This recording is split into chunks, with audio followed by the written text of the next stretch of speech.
Hello and welcome to Thoughtcast, the SPJIMR podcast, a conversation about business and leadership between a corporate head and an academic. Today's Thoughtcast is a chat between two maverick leaders who challenge and inspire, set difficult goals, and lead from the front to achieve them. I welcome Mr. Bharat Puri, who has led several Indian companies, global companies, starting his career with Asian Paints, then in Cadbury's, and now is managing director of Pidilite Industries. He has tremendous knowledge of the consumer goods industry and years of experience in strategy, marketing, and sales. Hello, Mr. Puri. Welcome to Thoughtcast. Thank you, Vinitha. My pleasure to be here. And talking to you today is your friend and our dean, Dr. Ranjan Banerjee. He and you, Mr. Puri, have been together at Asian Paints. You go back a long way. Dr. Banerjee, he has extensive consulting and teaching experience and leads one of India's top private B schools, us, and is a professor of marketing. Hello, Ranjan. How are you? Hi, Vinita. Great to be part of this conversation. Thank you. This is, our dream team for SPJMR Thoughtcast. Dr. Banerjee, I hand it over to you. So, Bharat, first of all, it's quite an interesting feeling for me to be here. Incidentally, not many people know that I was a very green 23-year-old management trainee, and Bharat was group product manager. So that's a 31-year association, and he's been a mentor over the years. So, Bharat, I'll open this up with a simple question. You're known in every company that you have led for building a great culture. You're also known for innovation outcomes on multiple fronts. What do you see as the link between these two, between culture and innovation? Thank you, Rajan. Firstly, thank you for the kind introduction. Yes, I do remember you as a young fellow, even then asking a lot of questions when I went to address this batch of young, bright management trainees. And I find over 30 years later, you're still doing the same thing. But wonderful. In my view, actually, some of this is, I think, by default and some is by design. One of the most important enabling conditions for an innovative company is the culture that exists within the company. In fact, to be fair, in my view, while yes, we have all of those adages around culture, eating strategy for breakfast, etc. My own experience is culture is that amorphous stroke, what I would call non-replicable strength that if you can build over a period of time, that gives you a tremendous competitive edge wherever you are. And therefore, as far as culture is concerned, to my mind, culture is finally about how an organization conducts itself. And any culture has to therefore be top down, and it has to be about how the leaders conduct themselves and therefore what is acceptable and what is not. I think, as far as innovation is concerned, again, for innovation to foster, you need a culture where A, people, irrespective of hierarchy, can challenge. B, they have the freedom to fail. And C, they're allowed to persist, they're allowed to reinvent. It's not about falling, it's about how quickly you get up. And a lot of this is common for any good organization culture. So, it's rare that you will have an organization that has a great culture but does not have a great innovation culture. And you've seen this as a consultant, as an educationist. Tell me, how do you see this? No, so I agree completely. And I think a large part of the leader's role, see, leaders don't actually do most of the work in the organization, right? Is to create that enabling environment where people can do their best. And how do you do that is kind of the question, right? And how do you kind of diagnose an organization? How do you diagnose what are the strengths of an existing culture? What do you need to build on and what do you need to bring to the table? And maybe from that conversation, Bharat, I can lead directly to a follow up question. So, as a leader, when you go into an organization, if you're building a culture and making the organization more innovative, and that those are both signature things for you, what would you typically do in the first 2 months? What would your first 2 months at Cadbury's be like? What would your first 2 months at Pidilite be like? And how do you think about those initial 2 months or 100 days, as people like to talk about? Very simple, against a lot of times about being the knight in shining armor who comes riding in and, is the new sheriff in town. Actually, my approach has been the opposite. I'd like to be the listener. I spent my first actually 4 to 6 months at Pidilite, and mind you, I was a director on the board before that, just listening to people. All I did was ask people two questions. tell me two things we should never change about this company and two things we should definitely change. And I did this across all geographies, factories, sales offices, warehouses. And it's fascinating because you get a great feel actually of what the ground reality of the organization is. Fascinatingly, in Cadbury, when I moved from India abroad, there's always this wisdom that, oh no, cultures outside are very different. You can't be the usual self. And one of my principles, Ranjan, has always been I cannot be somebody else, right? I can only Mm, be myself. mm, And I went and did exactly the same thing. I said, I've come to listen to you. And I would also do actually a 10, 12 slide presentation on who I am, mm. which was more about me, my beliefs, what I believe in, how I operate. And mind you, till today, lots of times fellows will keep referring back to that presentation and you said this. So, really, in my view, it is first about before you develop an agenda, you have to make sure you're listening to the infrasounds, you're listening to the sounds of the last guy in Trichy or in Jalandhar, and there is a sense of connection. He feels that you get him. Once you do that, then you can start your agenda. Right. And I think that part of introducing yourself is very important because when you listen to people, people need to feel that you're somebody they can talk to freely, right? So I have an equivalent, Bharat, I call it the hot seat, where when I went into my first faculty meet at SPJMR, I introduced myself for 3 minutes. And now I said, open house, you can ask me anything you want about myself. And the idea of that is that initially the questions are very safe, right? Even when you ask for your feedback, initially you get safe feedback. As somebody takes a risk and gets a good answer back, then the quality of those responses go up. And then, of course, the question, Bharat, is, I'm completely in with this feedback because you're diagnosing the organization. And look, the organization is running, right? So you don't have to be in a hurry to make changes in your first 2 months. How do you quickly build confidence that once they give you feedback, that you are for real and you're going to make change happen? I think that's a great question. It's fascinating. You're talking about your hot seat. What I did again, I did these whole set of communication meets, which were called Hum Hai Pidilite, and which was really about who we are at Pidilite. And it would actually end with a fireside chat with a random set of three, four people picked from the audiences. And the brief to the team was pick fellows who are not afraid to ask because culturally we must also make a statement that in this organization you can ask the CEO anything. Mm. And as you're right, initially people were hesitant, but as they saw, okay, listen, it is true that we can actually ask, and we can actually voice our feelings. It was fascinating. But in any organization, the informal channels are 10 times more powerful than the formal. So by the time we reached the second or the third communication meet, we had about, I think, 12 to 15 of them. My God, the questions were, all ready, and people wanting, all that they wanted to tell me about the organization, ask me.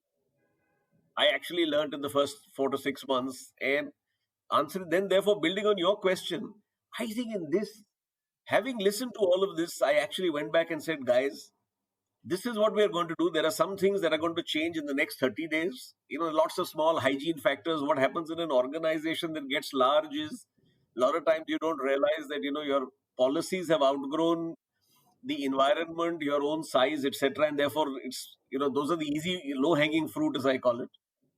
And then you say, these are the things that are going to change in the next 90 days. And these are the things that are going to change as an organization over a period of time. And I need you all to be my partners. So what I did post that, Ranjan, was I actually went to every single sales conference. I went to each of the functional conferences, and then said, guys, I've listened to all of you. Now let me share with you what we want to do vis-a-vis the organization, and I want you to hold my hand as we do this, and are we, in all of this together, and we have to co-create the future. The fascinating thing is we were working with Bain at that time, and Bain is a strong proponent of these NPS studies over a 3-year time frame. As per them, amongst the largest swings they have seen in their global database in NPS for any organization was in our organization, simply because suddenly you had a very engaged and a very involved organization. Yeah, Bharat, that's a great story, and I must augment it with a couple of my own. I did a similar thing, and two of the very interesting things when you're looking at little wins, little wins that make people happy. One was people said when you go into classrooms in the institute, we don't know which is the light switch or the fan switch. And basically, we end up switching on all the switches. And this is one of those trivial things, right? All you had to do is write L below the light switch and F below the fan switch and get that done. But it's a very visible kind of change.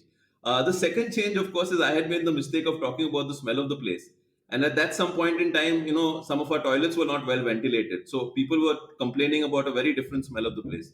But one of the very simple things is if you get the quality of your toilets in place, it has a very significant, because it's one of the most visible signs whether the organization cares for its people or it doesn't. In fact, it's something Tom Peters talks about. You can judge culture by the quality of the toilets. But Bharat, I'm going to move this on to a question you get asked a lot, because you have led multinationals, you have led Indian companies. How would you compare and contrast the approaches to innovation in these two types of organizations? I would say very different. Having seen the multinational world in half my career and good family managed companies in the other half, see, multinationals definitionally over a period of time tend to be more consensual. They may have all started with a single strong leader, so on and so forth, who pushed an agenda, and therefore they were far more aggressive stroke innovative. But as multinationals reach this phase of life where you have to build consensus and you have to do things on a larger scale, I think the strength of multinationals lies in their ability to translate learnings across geographies, have strong capability and systems, and obviously have a very strong financial backbone to move things and therefore get things moving. The flip side of it is, by definition, multinationals will therefore not do anything with agility and speed. When I used to lead global innovation in Mondelez, with you would say, okay, guys, we must try and get this successful product across the world in 12 months. It is impossible because with the constraints what you have, if you can do a global rollout in 3 years, it's a successful thing. Contrast this with good entrepreneurial family managed companies. There you will move with therefore agility and speed, the ability to take risk. By definition, remember, in a multinational, ability to take risk or risk capability is always lower. Whereas, I mean, in a lot of the family managed companies, when somebody backs something, they're happy to back it and they're not afraid to fail. When you're a large number of people in multinationals have the fear that, listen, if they get associated with failure, their career is also almost at a standstill. And therefore, they will tend to re-ratify, check with the consumers. There's the old joke in multinationals when the boss calls the product manager and says, "What's the day today?" He says, "Sir, I'll put the research agency to find out." So, it's a joke, but there is an element of truth in it. And therefore, agility, speed, risk taking ability, the ability to actually handle and reward smart failure is where family managed companies win. Capability, system, a longer term approach, looking at a pipeline across 3 to 5 years, and then the ability to pick gems across geographies and translate them. That's where multinationals win. So, Bharat, that's a very comprehensive answer. But I think, given that there are multiple senior alumni, some of whom may be heading MNCs in India, listening into this conversation, one useful perspective, I think two useful ones. One is, if I were to ask you, on this dimension of agility, are there multinationals operating in India who you see as a little bit ahead of the curve? And if yes, what do they do differently? The answer to that is yes. And multinationals have constantly been experimenting, stroke trying to modify their. It all depends on the operating model and how many people are involved in taking any decision. In most multinationals, that number is 3 or 4 times that of a family managed company or a well managed Indian company. I think the sensible multinationals are trying to now do that differently, where you're trying to empower local teams a lot more, get them to do a lot more locally. So, having said that, it is difficult because multinationals are outstanding at stealing with pride. Brazil has done a great version of A, B, and C, and then India adapts and launches very well, but not so good at being first to the world with innovation because the amount of ratification, the amount of checking, testing, and this thing they will do, by that time somebody else will be like moving much quicker. Right. So, Bharat, again, I'm going to follow through on this and say that supposing we have an alumnus who's listening to this, who's just become country head of an MNC in India, what would your advice be to him to be effective in the role? Or her, of course. See, I think all successful MNC managers learn how to operate within their system, but even within their system, you have some very successful fellows and some not so successful or average fellows. The very successful fellows know how to navigate the system. They know that in the end, they will be known by finally how they please the consumer rather than how they please people in conference rooms. And over a longer period of time, the sensible fellows, therefore, will prioritize agility and speed, will actually stick their neck out. They will walk the razor's edge and not play safe, and duly get rewarded for that. I mean, you see what, for example, Ajay Banga is doing at MasterCard. He's transformed the company. Now, that's a multinational. Yes, he's at the top. But that kind of company to transform is not easy. But having seen it from the inside, knowing where you have to do, I think then being able to do that. I was fortunate, I was chatting with the new CEO of Reckitt Benckiser, and that's his challenge too. How do you make sure that you're aligned around a purpose and then you're able to move with speed? Yeah, so I think this will be very useful and of interest to people looking at both these sectors. Bharat, I'm going to move to the pandemic because, as an observer of organizations, I think Pidilite is one of the organizations that has really responded well in the pandemic. So, if you could just take us through how the pandemic hit Pidilite, what was the role of leadership, and how have you managed to stay innovative in the pandemic? And that's maybe three questions into one, but you can take that in your own sequence.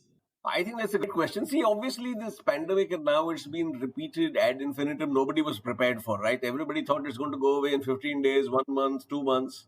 And as you realize that this is something at a completely different scale, and this is something that as an organization, it is going to impact you substantially because it's going to impact the whole, globe, not just your country, but the whole globe substantially. In this, I think the important thing is really two things. One is focusing on what you can control, and B, all the work that you do around culture, character is tested in times like this. If you look at all the successful companies that will emerge stronger from the pandemic, I would be willing to wager a large sum of money on the fact that most of them will win because of enabling winning cultures rather than their ability to react quickly, etc., etc. I mean, like at Pidilite, we immediately, most of the team was split into two. We formed what was called an Act Now team, which kept the wheels of the organization running, and then we formed a Plan Now team, whose job was, listen, guys, understand the impact of the epidemic, understand how are we going to change as an organization, and how will we emerge stronger. But in all of this, really, what stood out for me, Ranjan, was the character and resilience of the last, sales guy, factory worker. I had a set of salespeople who actually came back and said, listen, our contractors are suffering. Can we now, convert their loyalty points into money? And we actually did a deal with Paytm and did that. This is the time when you're saying that, listen, it's always good to say we put the consumer at the center, the customer at the center. But organizations really get tested at this time. People going that extra mile, opening warehouses, being very clear that no, I will serve the customer. The fascinating thing is the net sum of all of that, remaining cool, making sure that in all of this time, obviously, we're all holding hands. The pain should first be felt by senior fellows and then juniors. So, actually, in the first 2 months, we only froze salaries of the top two to three levels. We actually said no, as far as the rest of the organization is concerned, we don't feel the need to. And when we restored Ranjan in November, we restored not with the effect from November, but with the effect from April, because we said, listen, guys, and I went to the organization and said, we're comfortable financially, it's come back much better, and therefore everybody should share in this. Now, that was a very pleasant surprise because there are very few organizations that gave increments from April after all of the problems. But this is again in the spirit. I mean, pretty much every month we would do a company open house, talk to fellows, understand what their issues are. I mean, the whole team, we had actually programs around mental health, we had programs around cooking, we had programs around physical yoga, etc. Basically just making sure that, listen, right now we are interested first and foremost in your health and happiness. If you are healthy and happy, Pidilite will be healthy and happy, and vice versa. And frankly, it has worked. No, I think the Pidilite response has been exemplary, and you're looking at many things, right? You're looking at planning, you're looking at anticipation, you're also looking at leadership setting the right example proactively. Incidentally, Bharat, we've been doing quite a bit of this. We paid increments, on the first day they were due, and we thought that that was a huge signal in this point in time. And if you have the financial strength, which is what we did, one of the first things was to just go and tell people, look, your jobs are safe. But there is a related point, which is that when you communicate in these situations, are there any principles that you would give for communicating to people when there is anxiety, there is worry, there is insecurity, potentially there is also hope? So how should leaders communicate in crisis? Are there any principles to that? I would say, Ranjan, and again, evolved three things. The first is tell it like it is. Second thing, always see the glass as half full and not half empty. I mean, it's easy to, keep looking at numbers, and, while you have to be realistic, you must be authentic. People are able to relate. You must also be optimistic. And C is, in all of this, never lose empathy. It doesn't matter where the person is, how these are the times when, people will remember, organizations will remember how we behaved when the chips were down, and all of this will come back and repay you in spades when the situation comes back to normal. So I've clearly told the teams, guys, always tell it like it is, be remain optimistic, and C, be empathetic. No, so again, a very comprehensive response. You're talking about transparency, you're talking about optimism, you're talking about empathy. In fact, there is a phrase that I myself have gone on record many times saying that every crisis is an opportunity to demonstrate your values. And if you kind of remember that, then you just have to dig deep and say, what values do I want to demonstrate, right? And then those values are underlying the communication. Very, very right. In fact, when at Cadbury we had the famous worms crisis, Right, right. our whole motto was only three things: consumer first, tell the truth always, and don't do anything that will not put your head on the pillow and not let you sleep in, like, half a minute. Mm. Just keep those principles clear and we will win through this.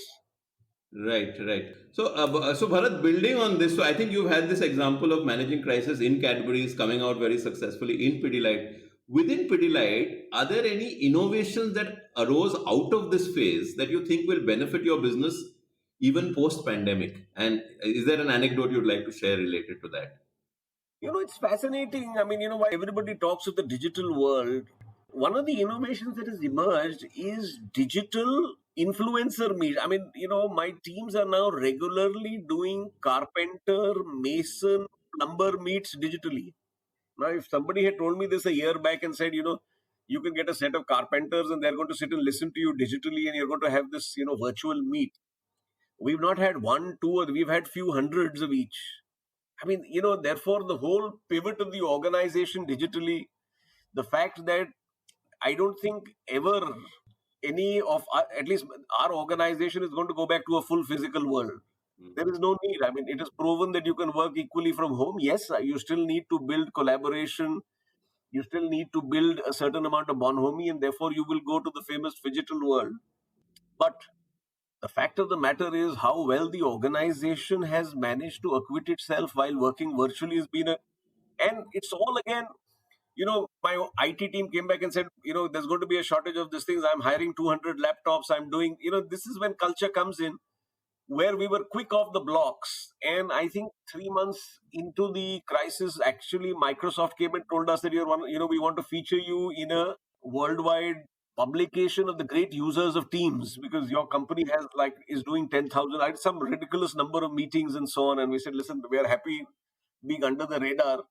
But all of this, again, Ranjan, is great examples of where little innovations, I mean, while we'll talk about innovations at the product level, which also has been, I mean, I'll give you a simple thing: painting at home. A being an artist at home has become a great stress buster.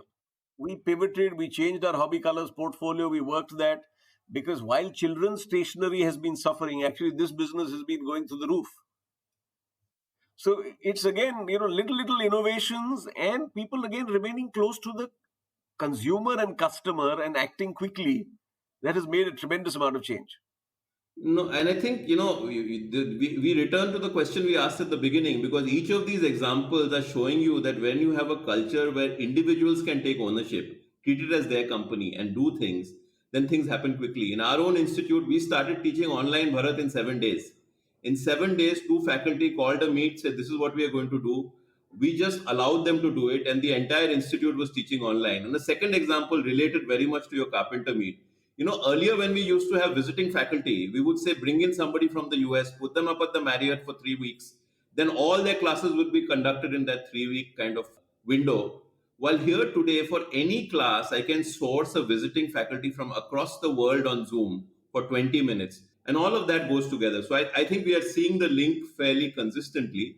Bharat, we are coming to the close of this. So I'd like to, you are somebody who's mentored, I think, at least 20 celebrated corporate leaders in India. So, I have to ask this. Of course, I've experienced this myself. How do you mentor and create leaders under you? That's a tough question, Ranjan. I think, it starts with your being interested in them as people and being interested in their, I mean, I find it very rewarding and I find it very satisfying if people who work with you over a period of time are going out flowering, blooming, and setting the world on fire. And to my mind, being interested in them as professionals, being interested in them personally, and making sure that you have a stake in them, I think I see it as a compliment when I will suddenly have somebody call after 10 years and saying, "Boss, I had to call you," and I know that this is a time when he's reached some inflection point or she's reached some inflection point. I think it is just, again, it goes back to being interested, being empathetic, and enjoying their. I mean, it gives me a great feeling of pride, and I thoroughly enjoy. I mean, I enjoy doing it. I don't do it because it's a nice thing or it's like this is what leaders do or so on. I do it because I find it satisfying for myself to see people grow. Right.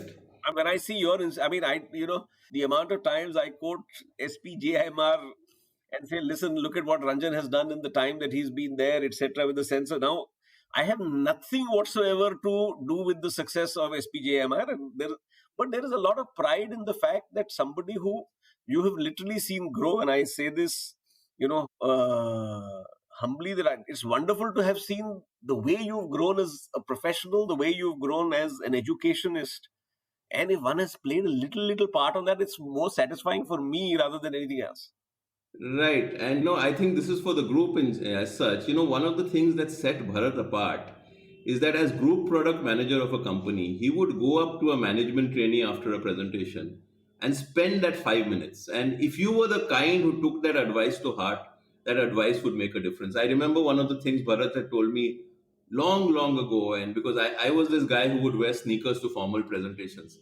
And he just told me form is as important as content. And so these are the kind of small things where a leader may invest only 2 minutes, but if the guy on the other end is ready to take it, then it can make a huge difference. So, Bharat, I think great conversation. I think we are coming to the end of this.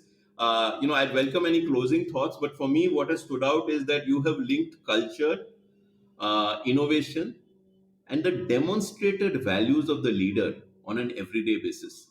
And if any leader can do all these three consistently, then I think you're well on the right track. So, any closing thoughts? And it's been a pleasure as always. No, I always quote this French philosopher Robespierre, who always said that a leader has two important characteristics. First, he's going somewhere, and second, he's able to persuade others to go with him. I think if we are able to do that as leaders, it's a life or at least a career well spent. So it's been a pleasure, Ranjan. It's always, I mean, with you, I could probably go on for another hour or so, and we won't know the time. But wonderful speaking to you, and as usual, you will keep asking the right questions, and it's wonderful to be spontaneous on this because then it's not prepared textbook like answers. So thank you for a wonderful morning, so as to say, or almost afternoon now. Yeah, great fun. Thanks a lot, Bharat, for doing this. And you continue to be an enthusiastic supporter and partner. And I think SPJMR has also benefited from your support in many ways. So I think you were being a little humble on that one. But thanks again. Thank you. And thank you to you too, Ranjan. You were listening to another episode of SPJMR's Thoughtcast. Produced by Bhumika Dwivedi, edited by Parth Thakkar, supported by Amulya, Fani, Rishabh and Kaushik. Thank you for listening.